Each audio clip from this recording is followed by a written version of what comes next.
Quando nós pensamos na ceia do Senhor, nós precisamos, como vimos no domingo passado, e aliás eu quero encorajar você a assistir todas as mensagens, porque elas vão se completando, desde a primeira até hoje, as que virão, porque elas vão se encaixando. Mas quando você pensa na ceia do Senhor, a primeira imagem que você deve ter em mente é uma mesa baixinha. Os cirofenícios lançaram essa prática de se reclinarem sobre a mesa para se alimentarem, uma prática muito antiga, depois os gregos adotaram, os romanos adotaram e os judeus também praticavam isso, de se reclinarem sobre a mesa para tomarem as suas refeições.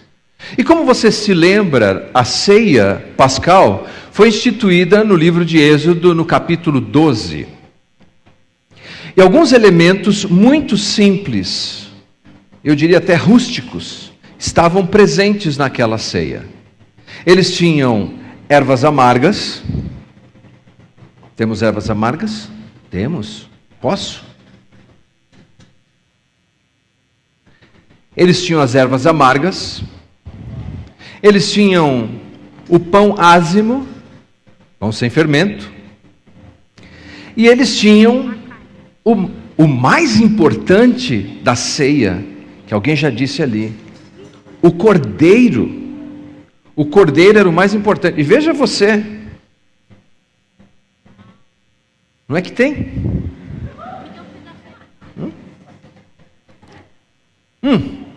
Melhor cordeiro. Muito bom. Bom, eu vou guardar um pouquinho aqui mais tarde, mas tá bom mesmo, hein?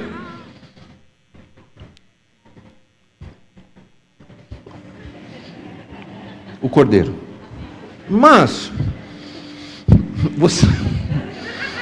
você vai notar, você vai notar que existem alguns outros itens na mesa que não estavam previstos em Êxodo. Fora a parte cenográfica, por exemplo, com o passar dos anos, eles introduziram vários cálices que não estão previstos em Êxodo.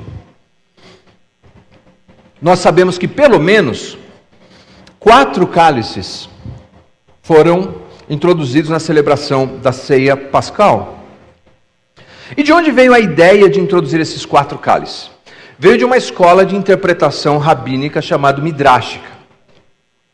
Embora não se tenha absoluta certeza se começou um pouquinho antes deles ou depois, mas veja só, se encontra no livro de Êxodo, capítulo 6, versículos 6 e 7, é desse texto que eles tiraram a ideia de introduzir 4 cálices na celebração da ceia pascal. Êxodo 6, 6 e 7, a palavra de Deus diz assim: portanto, dize aos filhos de Israel, eu sou o Senhor, e vos tirarei, primeiro verbo, de debaixo das cargas do Egito, e vos livrarei da sua servidão, segundo verbo, e vos resgatarei com o braço estendido e com grandes manifestações de julgamento, terceiro verbo. Versículo 7, tomar-vos-ei por meu povo, 4 verbo.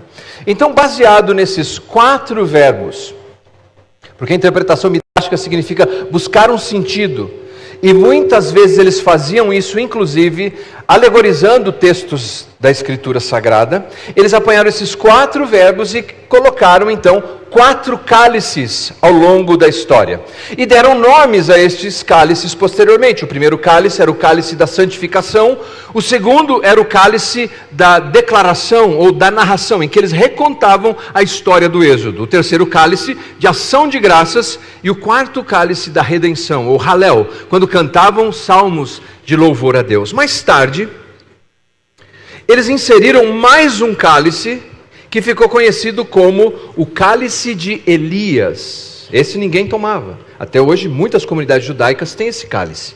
Eles deixam ali, às vezes alguma pessoa ainda abre a porta, para simbolizar a expectativa de que Elias venha, porque para eles o Messias ainda não veio, e antes da vinda do Messias, o profeta Elias deveria vir. Então a expectativa de colocar esse cálice é dizer que ano após ano, geração após geração, os judeus têm a expectativa da vinda do Messias. Mas ouça isso, e talvez vai surpreender vocês. Apesar de que na ceia pascal que Jesus ressignificou os elementos. No ano 70, o templo foi destruído por general Tito, filho de Vespasiano, o imperador. E os judeus não tinham mais o lugar certo e a maneira certa de fazer o sacrifício do cordeiro. E como eles poderiam continuar celebrando a Páscoa se não poderiam sacrificar o cordeiro? A maioria dos judeus decidiu que tomariam e celebrariam a Páscoa sem o elemento mais importante, o cordeiro. E se você ver, pesquisar, a celebração das ceias, o pechá judaico, a maioria deles hoje não tem cordeiro. Quando tem cordeiro, está comigo aí, diga amém.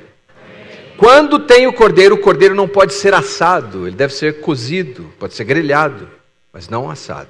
Por quê? Em respeito ao fato de que o templo foi destruído. E a única coisa que eles fazem no lugar do cordeiro é ler Êxodo, capítulo 12, e lembrarem de como aconteceu a primeira Páscoa. Veja você que é possível cumprir uma série de ritos sem a presença do Cordeiro. Assim como é possível para muitas pessoas cantarem, orarem, lerem a Bíblia, mas não terem na sua jornada a presença santa do Cordeiro de Deus, que tira o pecado do mundo. O nosso tema de hoje é o Cordeiro de Deus, uma mensagem profética de Cristo. Vamos dispensar os nossos atores aqui nessa manhã com uma salva de palmas? Obrigado, criançada. Saíram muito bem, hein? Deixa o meu cordeiro aí. Obrigado. Abra sua Bíblia no Evangelho de João, capítulo 1, versículo 29. Evangelho de João, capítulo 1, versículo 29.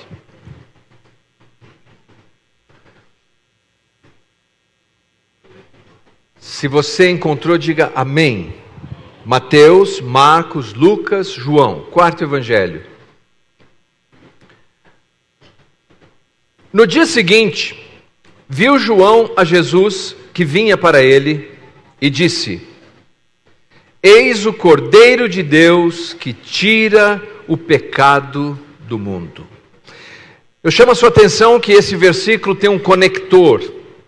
Ele inicia conectando a informação com o que aconteceu antes. Quando ele diz na primeira parte do versículo, no dia seguinte. O que aconteceu no dia seguinte? Por que ele fala do dia seguinte? Ele está apontando para algo do dia anterior. Se você ler os versículos anteriores, você vai ver que uma expedição foi enviada até João Batista. Eles vieram de Jerusalém, enviado pelos líderes religiosos. Eles estavam perturbados com o fato de que João o Batizador, o sobrenome dele não é Batista, ele é João o Batizador, que nós chamamos carinhosamente como João Batista. Ele estava tendo muitas pessoas seguindo ele. Muitas pessoas se aglutinavam em volta dele. E as pessoas se batizavam, se arrependendo dos seus pecados. E isso estava criando um grande incômodo em Jerusalém entre os religiosos. Eles mandaram essa expedição para saber o seguinte. Primeiro, se ele era o Cristo, o Messias. Se ele era Elias, que havia de vir conforme a promessa de Malaquias. Ou se ele era o profeta, uma outra designação messiânica que se encontra em Deuteronômio capítulo 18. Quando perguntaram para João o Batizador se ele era Elias, qual foi a resposta dele? Não.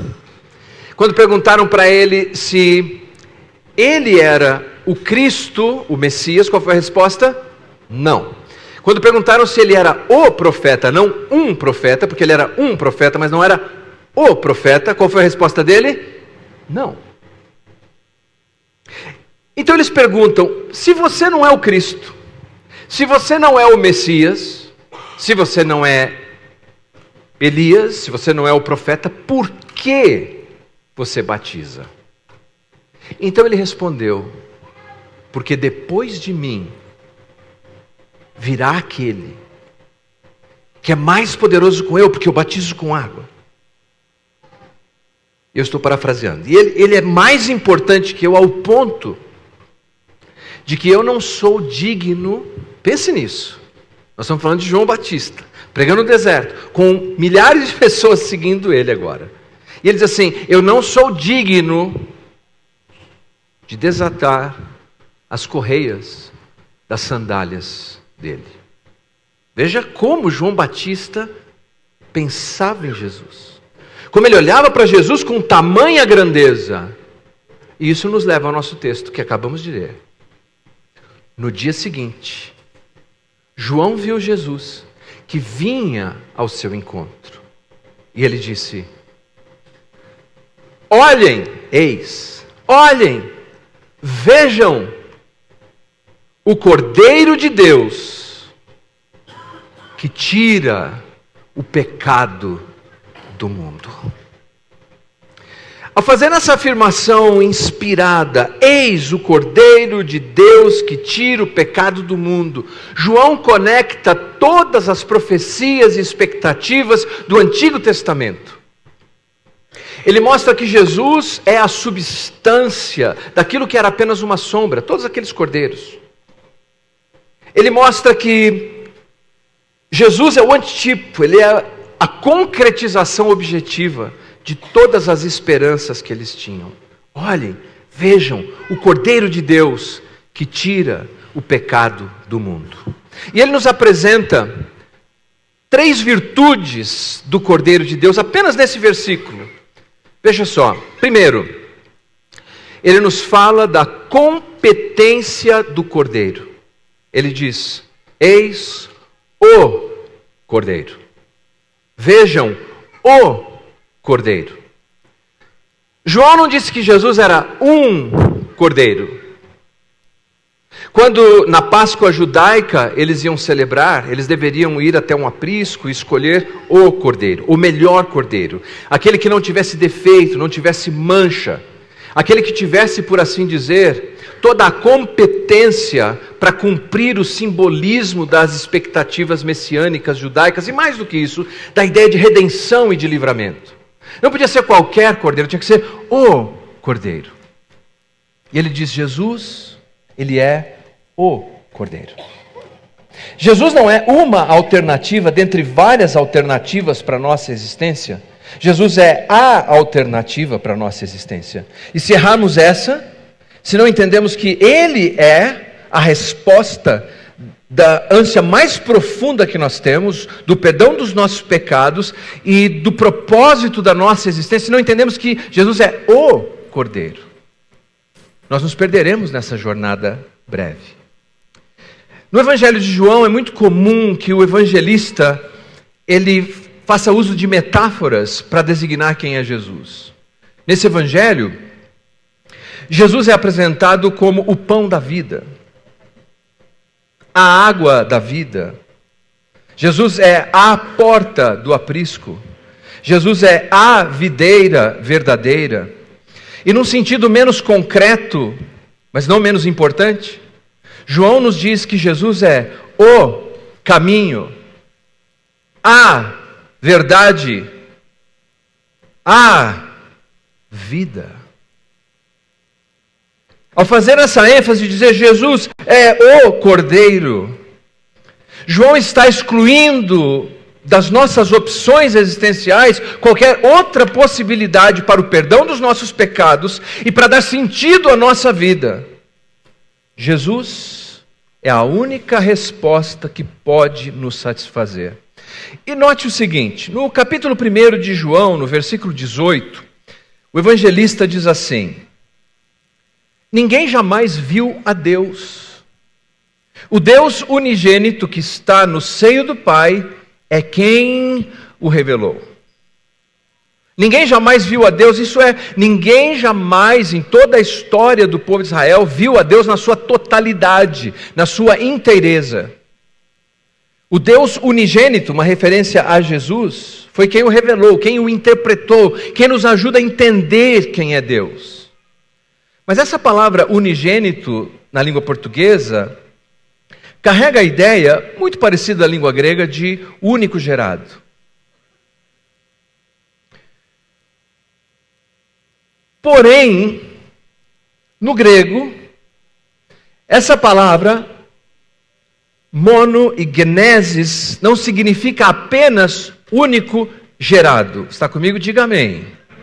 Mas significa também geração única. Como assim? Único do tipo. Não há outro igual a ele. Ele é diferente de tudo e de todos. Ele é singular.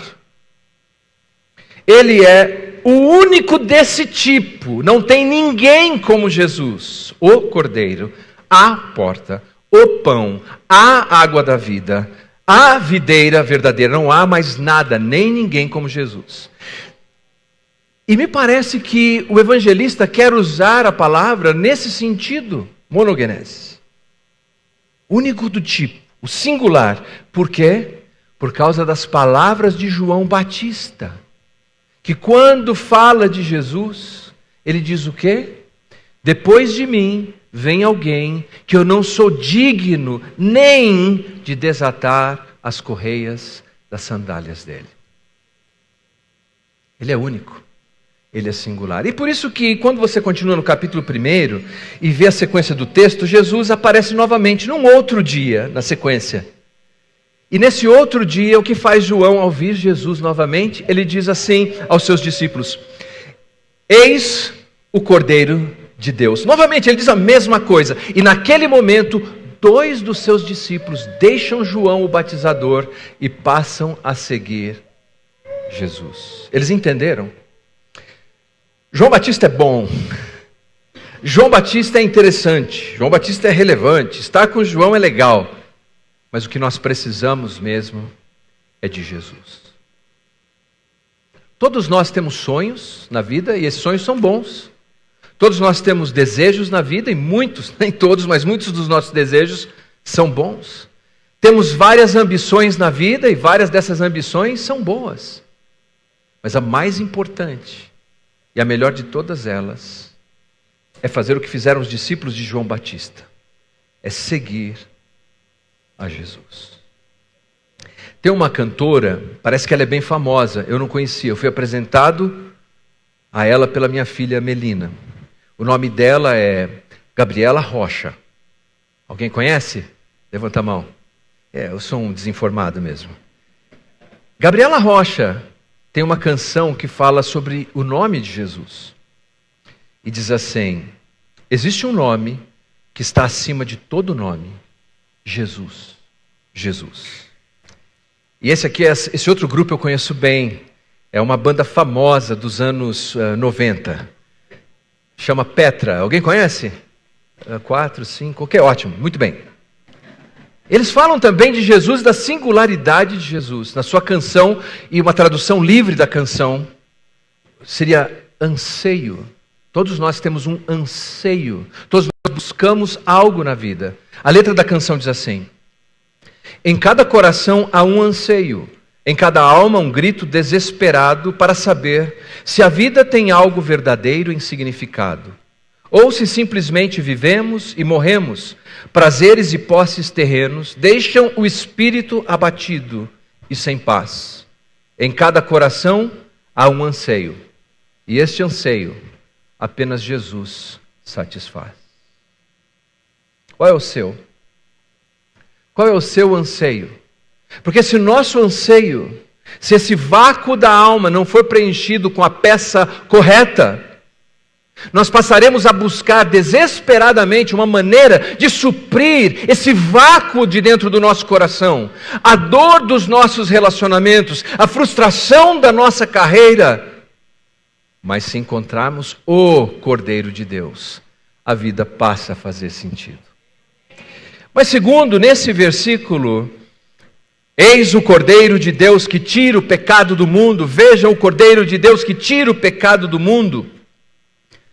Há uma segunda virtude, que é a providência do Cordeiro. Porque ele não é apenas o Cordeiro, ele é o Cordeiro de Deus. Em outras palavras, Jesus é um presente. Ele é o Cordeiro de Deus. Deus nos dá o seu Cordeiro.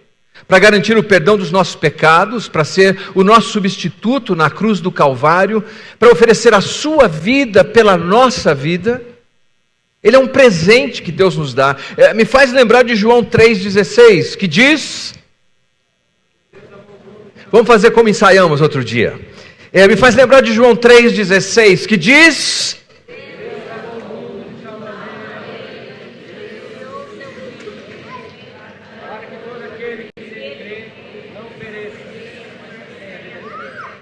Maravilhoso ver citações de NVI, corrigida, Almeida, revista e atualizada, nova tradução na linguagem de hoje, mas a mensagem é a mesma.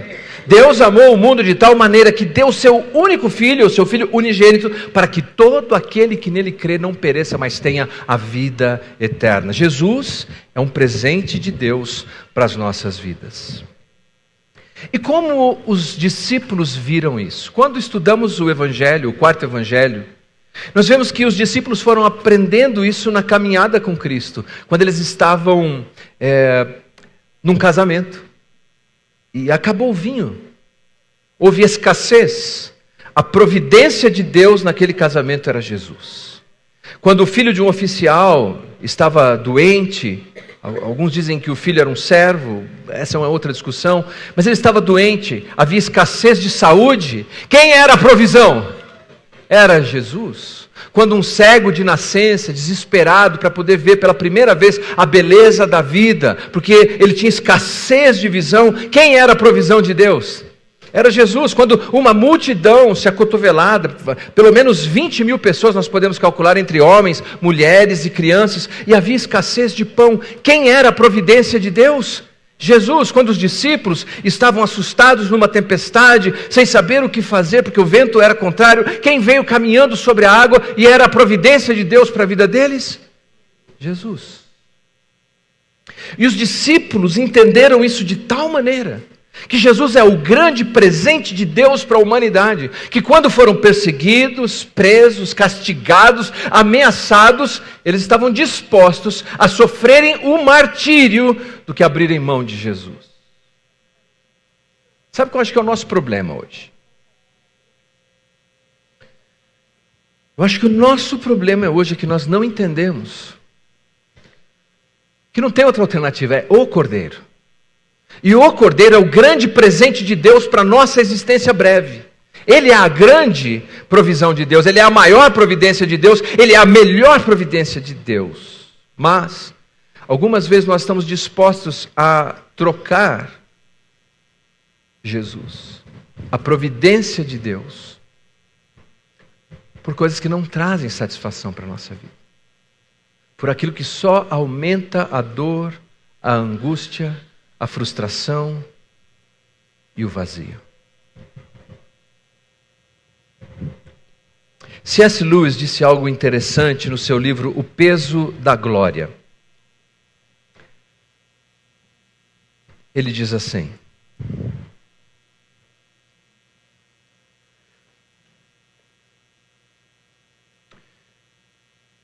todos os dias eu acredito na fé cristã, como eu acredito no nascer do sol. Não apenas porque vejo o sol, mas porque através do sol eu vejo todas as outras coisas.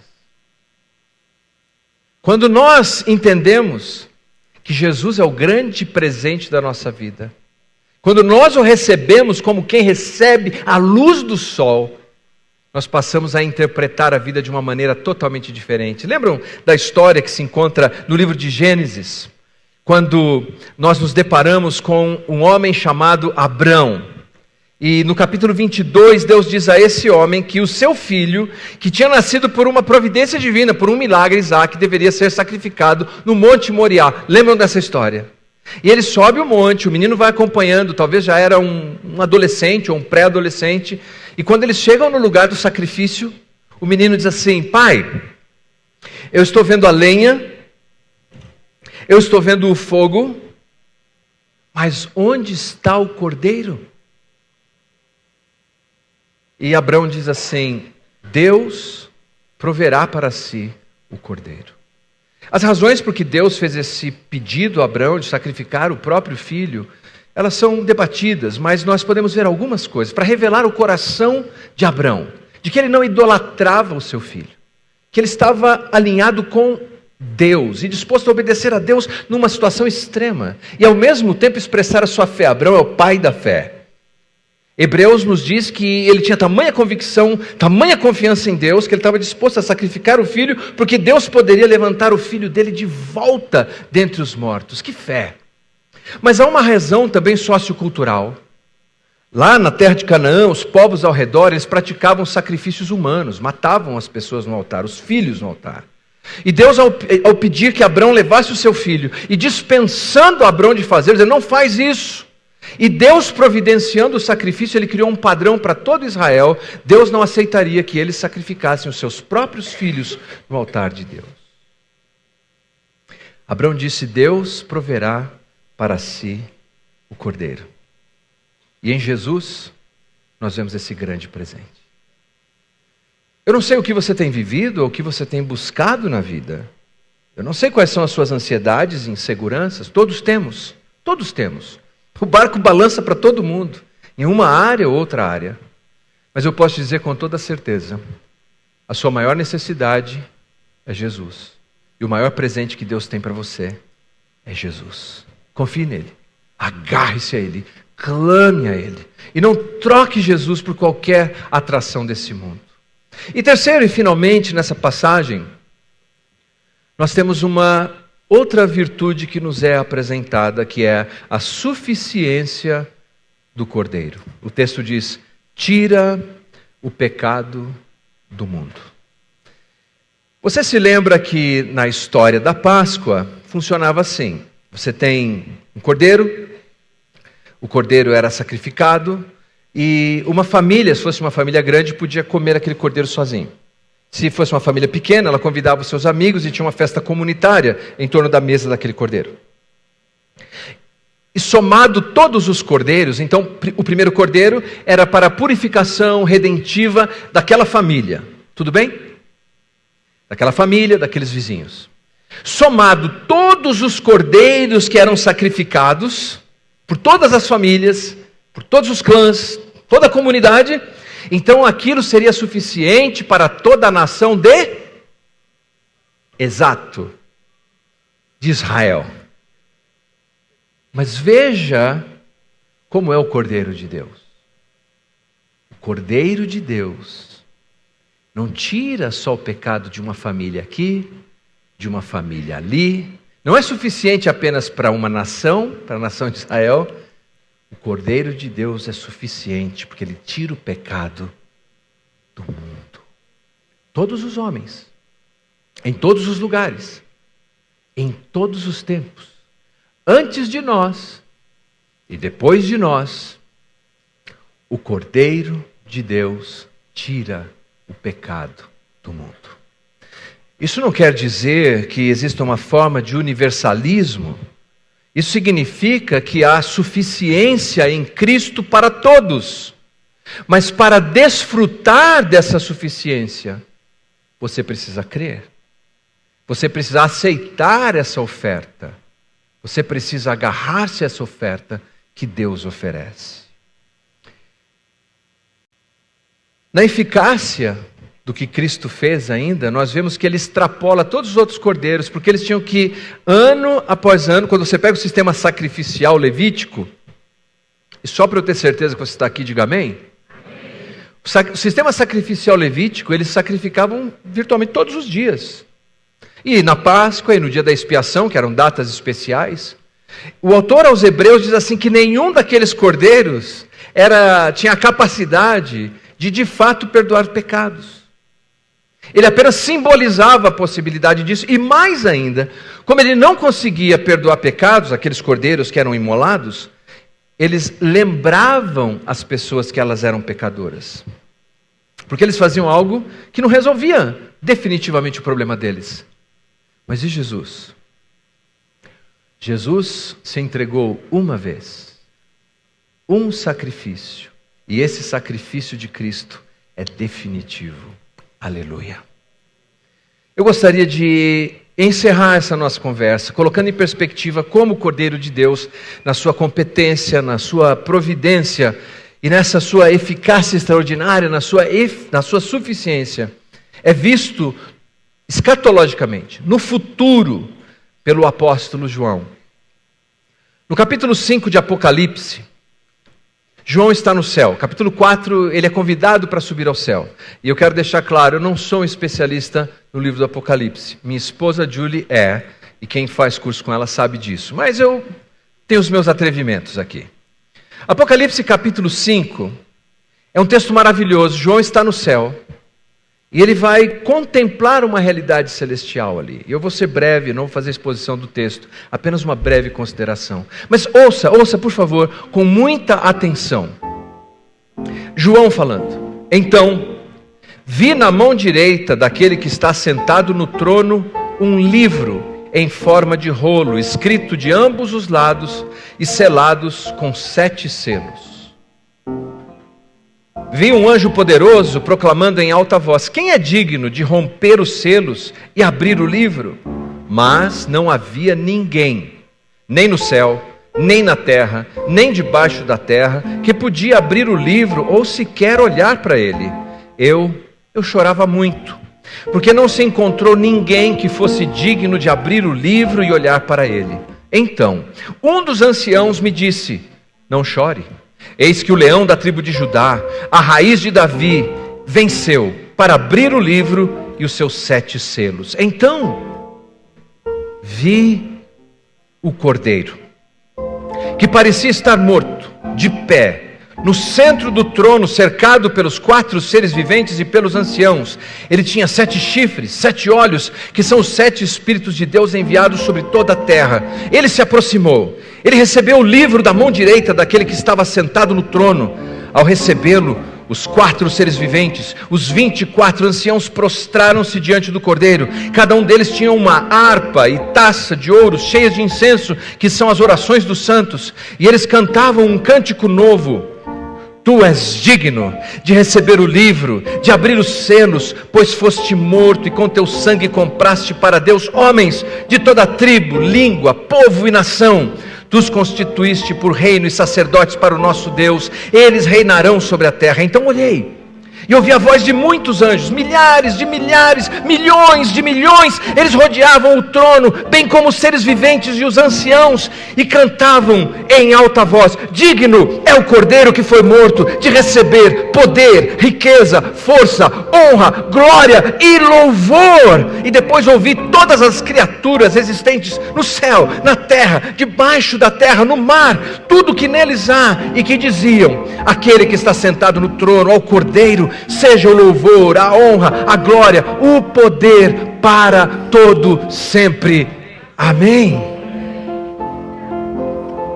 João tem essa visão. É um livro, é um rolo. O rolo está escrito por fora e por dentro. Possivelmente uma referência à prática de produção de contratos daqueles dias, testamentos, contratos de compra e venda que tinham sínteses das informações do lado de fora. Esses contratos por dentro traziam todo o teor importante, e eles eram lacrados por selos. Esse está lacrado com 7 selos, perfeitamente lacrado, e ninguém é digno de abrir. Ninguém. Até que João ouve um título de Jesus dos mais antigos, que vem do livro de Gênesis: para de chorar, o leão da tribo de Judá, a raiz de Davi, outro título messiânico, descendente do rei Davi, ele é digno de abrir o livro, de desatar-lhe os selos. Esse livro fala da experiência humana, da justiça de Deus e da redenção de Deus, de fazer justiça sobre ímpios e oferecer graça e a sua vingança, protegendo aqueles que são os seus salvos. E ele olha para ver quem é esse que é digno, e quando ele olha, ele vê um cordeiro. Eles um cordeiro como que foi morto. Ou seja, as cicatrizes, as marcas da humilhação e do sofrimento de Cristo estão ali. Mas o cordeiro está em pé. Lembre-se disso. O cordeiro está em pé. O cordeiro vive. O Cordeiro está em pé sobre o trono. O Cordeiro está no controle de todas as coisas da história. O Cordeiro está em pé. E Ele é digno de abrir os livros e desatar-lhe os selos. Onde está a nossa esperança? Em uma pessoa. E uma pessoa somente. Jesus. O Cordeiro de Deus que tira o pecado do mundo. Eu convido você a se colocar em pé. E se você tem sido distraído nessa vida, se tantas forças te puxam em todas as direções, lembre-se que a Páscoa é a nossa oportunidade de relembrarmos, de refletirmos, não apenas o que Cristo fez no passado, a sua obra redentora no passado, não apenas o que Ele fará no futuro, como esse Cordeiro vitorioso, mas o que Ele continua fazendo hoje em nossas vidas. Fale com Deus nesse momento.